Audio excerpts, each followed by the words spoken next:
Hey guys, today we're going to do a tutorial on the fingerless gloves, which look like this. And there's a hole right here for your thumb. So that is what a completed pair looks like. So today we are going to be making that with this color. I thought this would look nice as fingerless gloves. It is the color Drizzle Me This. And it is I Love This Yarn, and I got this at Hobby Lobby. So with this project, you want to go ahead and start with a waste yarn, and you want to use a yarn that is contrasting to the project that you are going to be working on. So let's just get our waste yarn together. Okay. And to start, need to find our peg. There we go. So to cast on, you'll just go under the first one, and then you'll go behind the second one, and you'll just go back and forth. In front, behind, just back and forth until you get all the way around to the first peg again.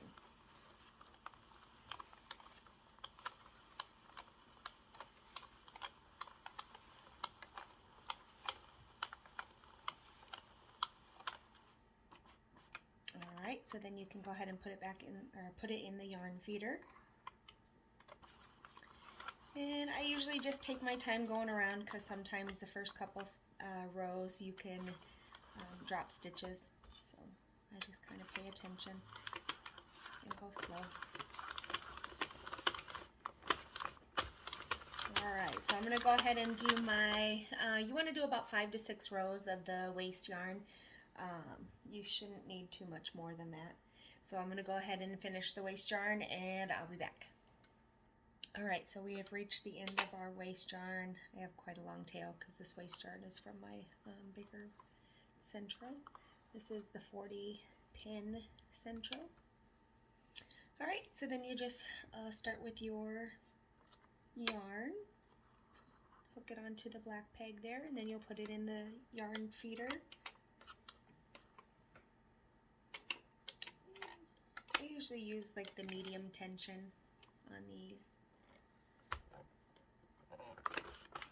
So I just go for a few rows here, or not a few rows, but a few, and then I will loosely tie this just so they stay together. Okay.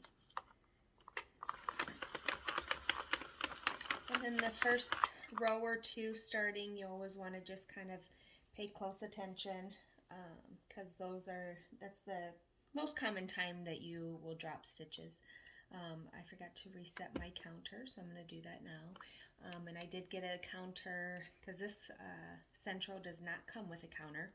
So I did get this from Amazon, and I will post a link to that in the description.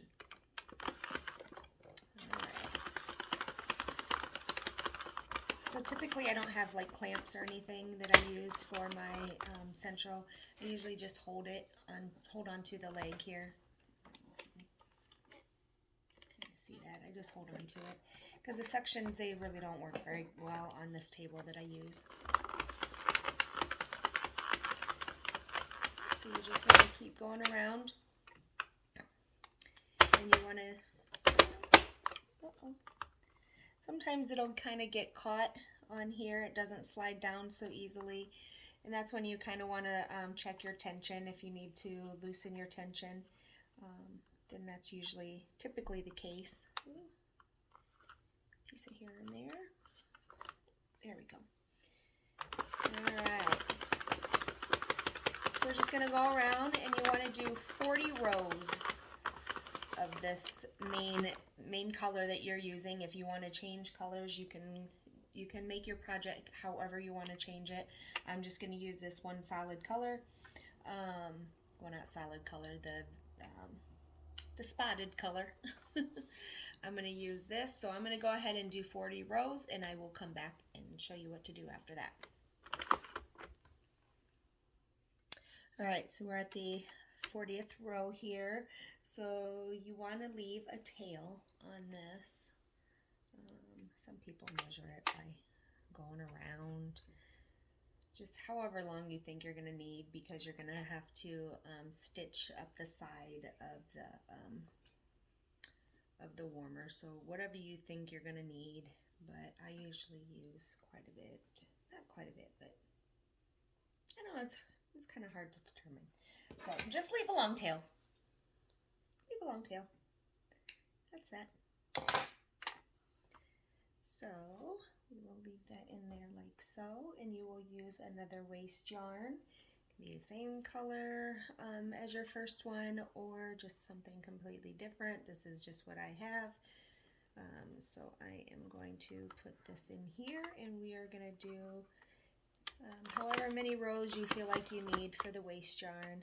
Again, I just kind of lightly tie this just so it stays together. It's easier when I stitch them or do the slip stitches to close them. So go ahead and do your waste yarn, and then you can come back.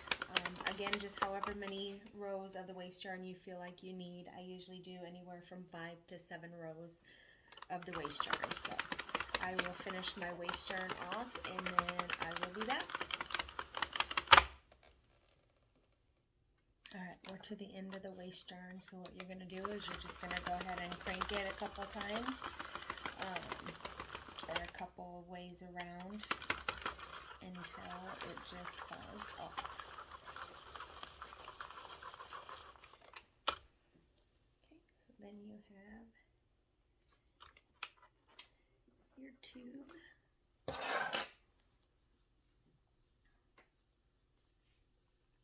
I just kind of lightly roll out the edges here, pull my tail through.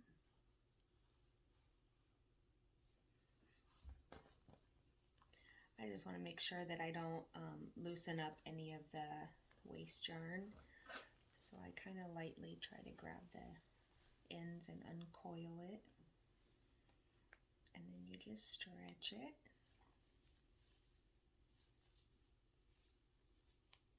All right. So then, let's see here. So then you want to find your ends that has the tails. So here's your tails. They should be together if you lightly tied them to keep them together. All right, let's see if I can get this to come a little closer here. No, I can't. Okay, hold on one second, I'll be back. Okay, so it's not going to let me zoom in, but let me move the camera. All right, so to close up your ends, you want to find the tails. So this is what you have here. And I always look for, you want to find, the reason for the waste yarn is so you can see your loops a little easier. So we want to find the white loops. So you are going to find the ones that are between the tail here. So this one right here and then this one right here are the ones that we're going to use, or we're going to kind of secure together. Those are the two that we'll end with before we get to our tail. So what I like to do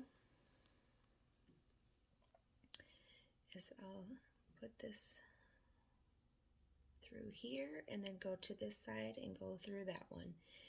And then I just kind of double check. I make sure that these all line up together so that you can be straight all the way across. So just kind of line them up.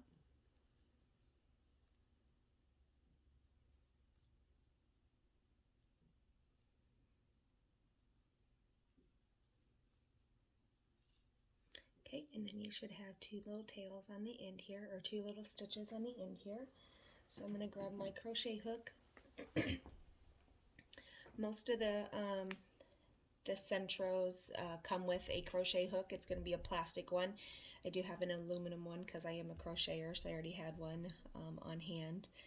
It doesn't matter the size really. This is a G6 at 4.25 millimeters. So you're going to go in to this one and this one, but that second one, you want to pull it through that first one. Okay?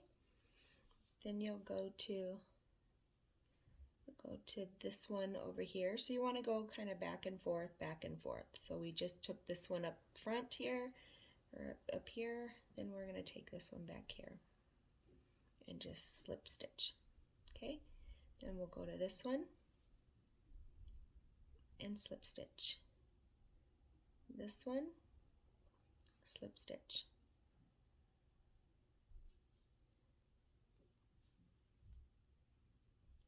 Just go back and forth.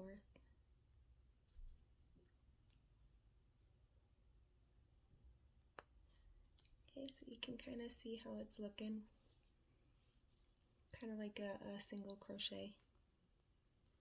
So I'm going to go ahead and go all the way across here, and I'll show you what I do once I get towards this part right here. Okay, so I've gotten to where the pin is.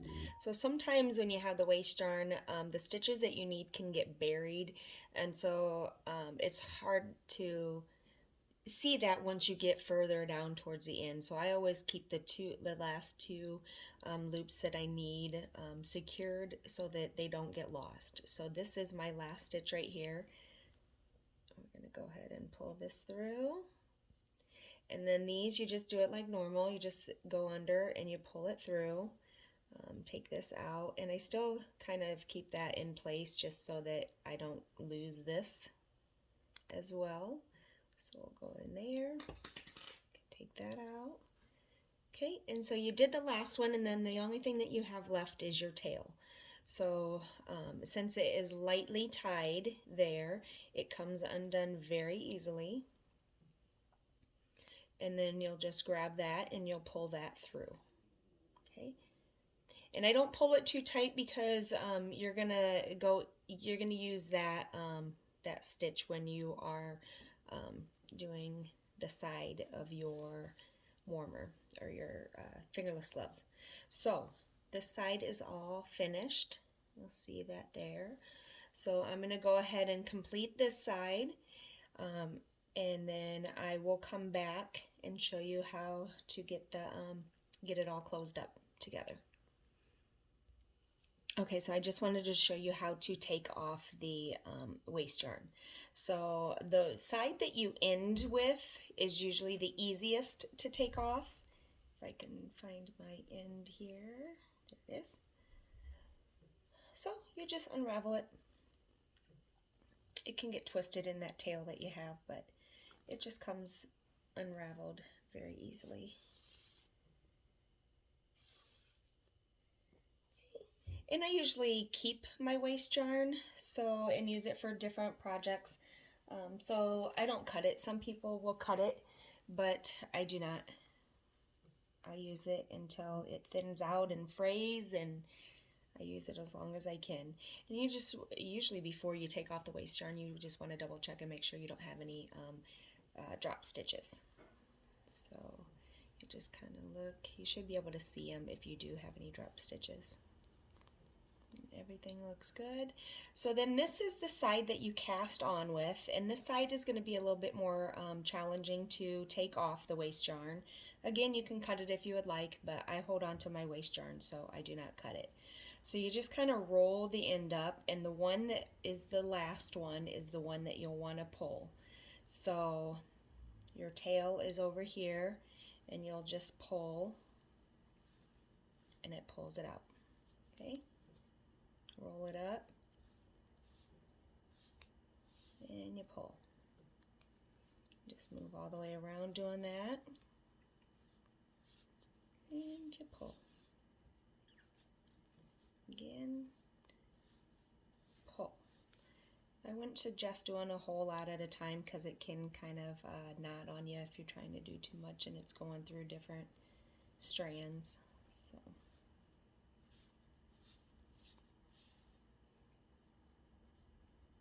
We should be about the end. So you just do that for that first, that top row there, and then it should pull off nicely like the last one did. Oops.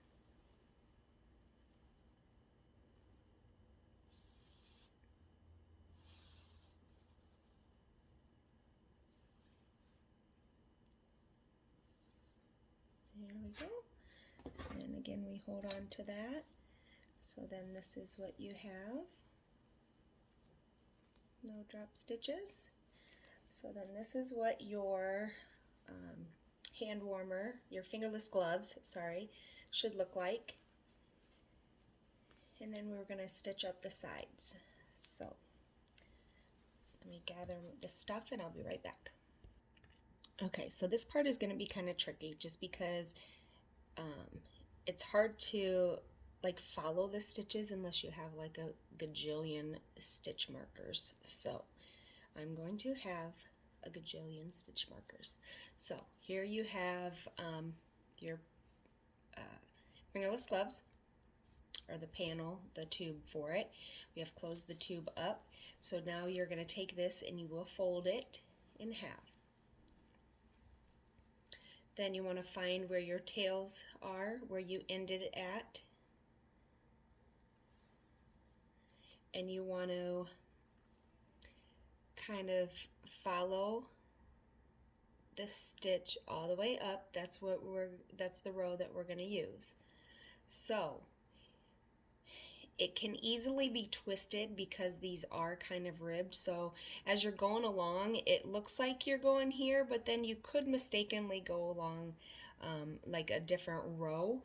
So just in order to prevent that, we are going to put a bunch of stitch markers in just to kind of hold it in place. So you'll want to, let's see, this row here, and then right here we'll do this row here. So you can kind of see them like this. See how it kind of twists? So it looks like this would be the row, but it's not. So right about there where it starts to twist, just going to put this little stitch marker in there. Okay. So then I just kind of go along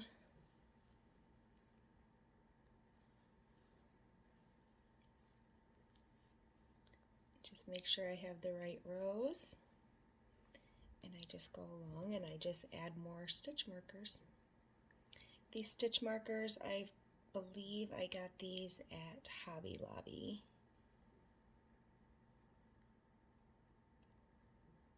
Almost positive. See how they kind of stand together now? Okay, so then you'll just do this all the way up.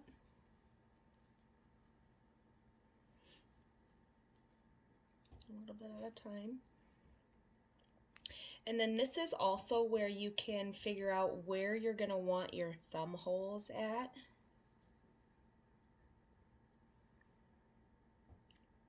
This is not going to be my project. This is going to be something that will go to somebody else. It will go on my website. So I am not going to put this on my hand to kind of determine where to have the stitches at. So usually, let's see, I'm going to put on mine.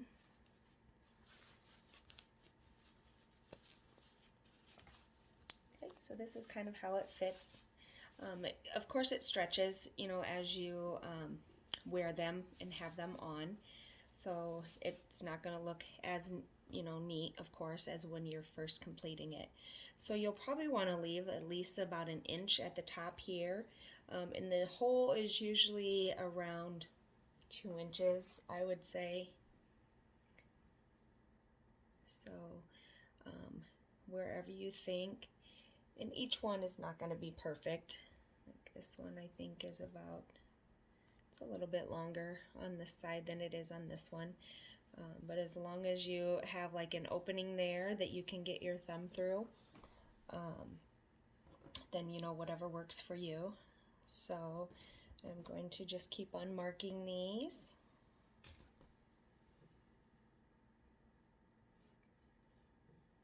So again, it just kind of twists, and so it's hard to figure out which row you're supposed to be on unless you do this. So I'm going to go ahead and mark where I'm going to have the end of my hole. I'll go about here.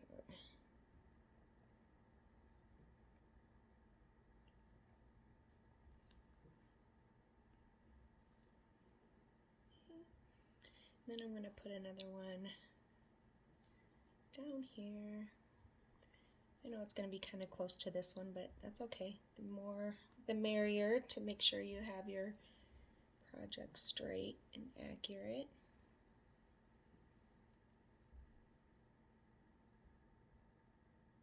And you can always move these too. Just get your hand in there, get a feel for what you're gonna want. You probably don't want too much, you know, in between your finger and your thumb there. So just kind of play with it and see what's gonna work for you. Okay, so I'd say that looks about right. The spacing. So this is where the hole will be.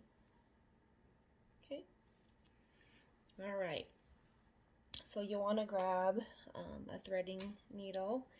I got these on Amazon. It came with a few different needles. It also came with these as well.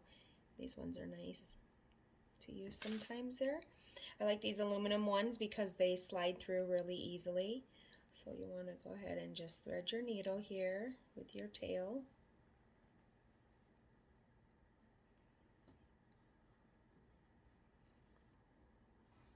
Alright. So you're going to want to start by going just kind of underneath. You can kind of see where this crosses right here. And then there's like this little, just kind of get under there.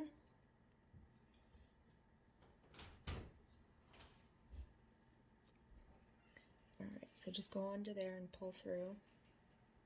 And that kind of secures it.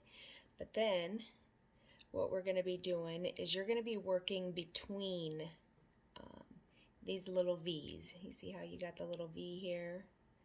The V's. So you want to go between the V's.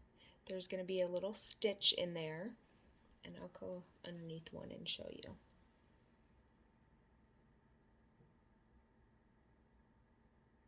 So if you go just between the V there, there's going to be a stitch under there. Okay? So you'll want to go under the stitch, pull it through, and then the same thing over here, under there. Of course the V's are going to be in different directions, that way and this way, but you just want to pull it through.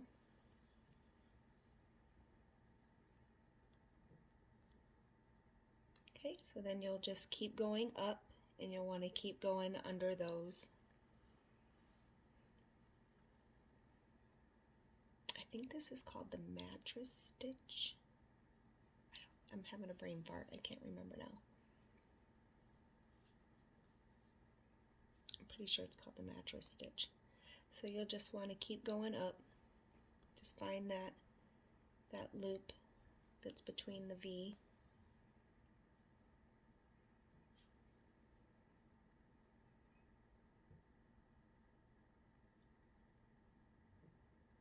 And it really doesn't matter if you get it through there because the stitch marker is going to come out. And I'm going to take that out right now.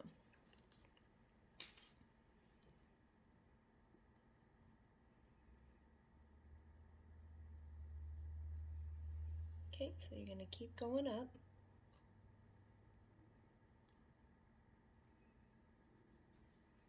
And I always try to double check just to make sure I am still in the correct row. Once you start doing these, you'll understand what I'm talking about, because I have, it's like trial and error. I have messed up and had to take them out and start over. So, all right, I'm going to go ahead and keep going up, and then once I get to where, actually, let me just do a couple more here, and then I'll show you, because you'll want to kind of pull this as you're going up so that you don't have a whole lot of tension if you're trying to pull it up once you get up there. So let me do just a couple more and I'll show you what it does.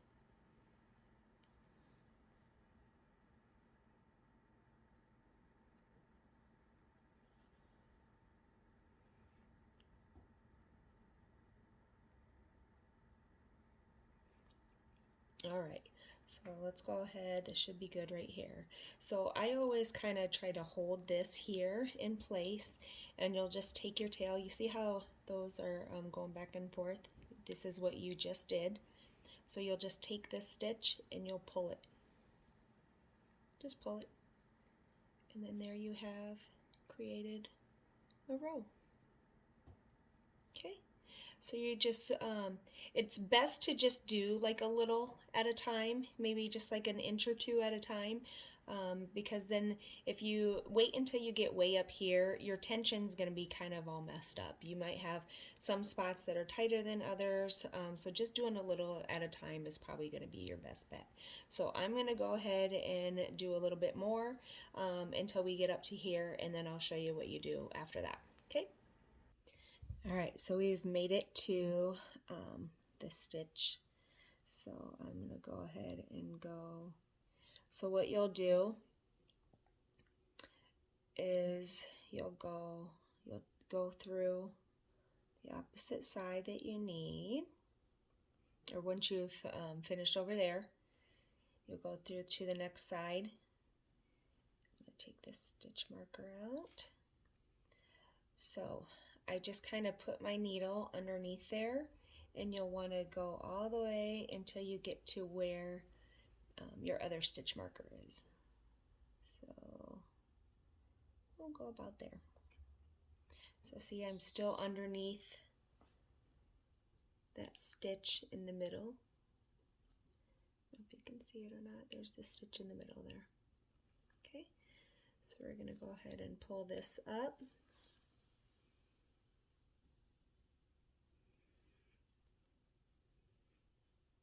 You probably should kind of hold it down here because you don't want to make it too tight down here. Okay, so then you'll just go ahead and start the rest of it. I'm going to go ahead and take this stitch marker out since we have gone to the top of that.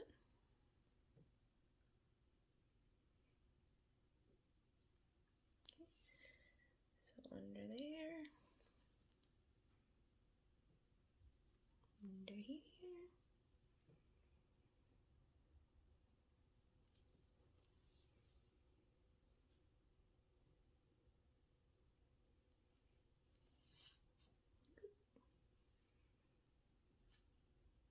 Alright, so I'm going to go up just a few more, or I'm going to go ahead and go up to the end here, and then I'll be back. Alright, so we're up towards the top, and there's still another couple stitches that we can do here.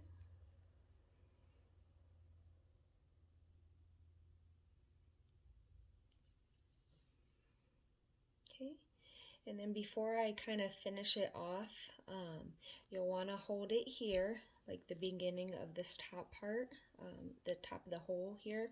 You want to kind of pinch that off. Let me get underneath that.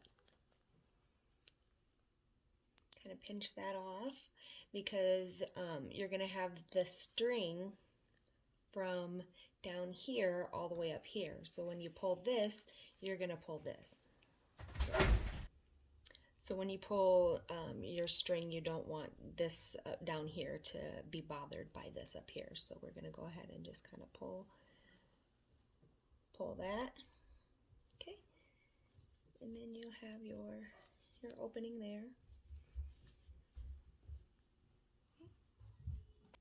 Okay, so then you have your tail on this end now, and then you still have this tail here. So when you kind of straighten it, you see like that little V right there. So what I do is I try to just go underneath the V with this tail here.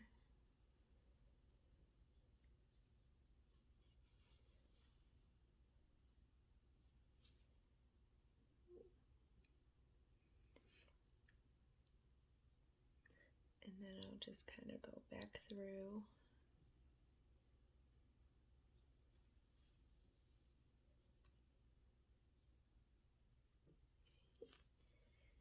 And then you can just, let's tie this here.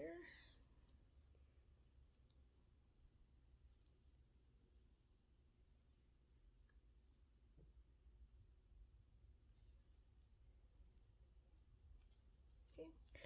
So then you have your tail here still. And so I'm going to just kind of weave this in. Between here, and I'm going kind of between the stitches, so you're not going to be able to see this.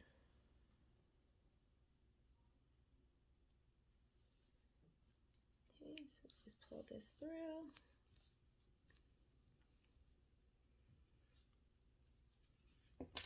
You can snip that off. And then take your needle off. You can put it on this side, and you can do the same thing and just feed it through.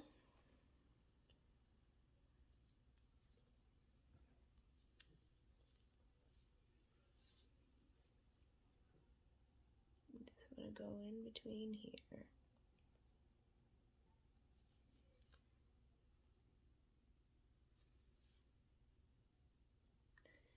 So you don't see it over here, and you don't see it over here.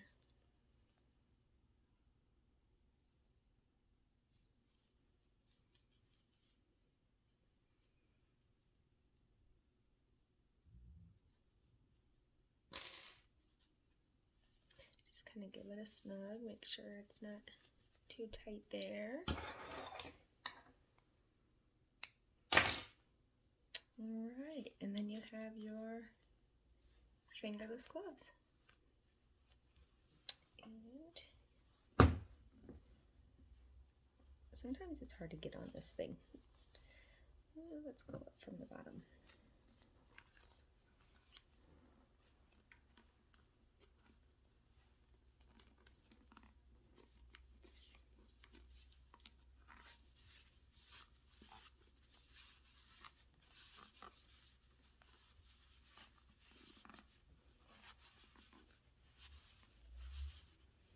And so you can see it looks just like the other ones.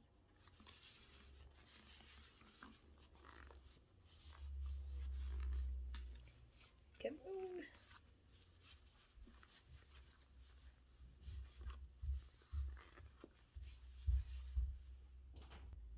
Alright, and then this is what it looks like.